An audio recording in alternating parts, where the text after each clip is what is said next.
Towards the end of 2024, and while musing about the predicament of Nigeria, the Lord took me up the mountains of Nigeria.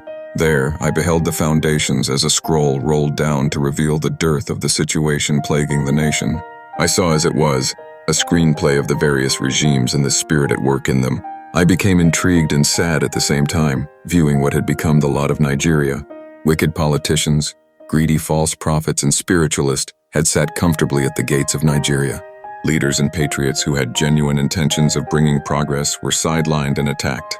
I saw how the wicked reinvented themselves through their family lines to perpetuate in power, and made it impossible for righteousness to ever find expression anymore. Every structure and system have been compromised in a wicked attempt to bind the nation permanently. We cannot close out eyes to the foundational challenge of the ethnic nationalities. Politicizing it either will not help the present predicament. At this point, I began to cry out to the Lord as the only hope of Nigeria. The burden of the word of the Lord against Nigeria. Thus says the Lord, who stretches out the heavens, lays the foundation of the earth, and forms the spirit of man within him.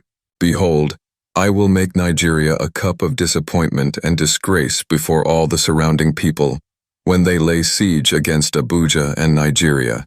For her days of iniquity have been numbered, and she has been found wanting. For the men who sat at the gate and said Nigeria is their pot, and the people their meat. God will judge them and terminate their wickedness. The day of Nigeria's freedom had come, flowing out of the springs of Benin City from where injustice and wickedness was carried out. Furiously, this wave will not quench until a new Nigeria is born.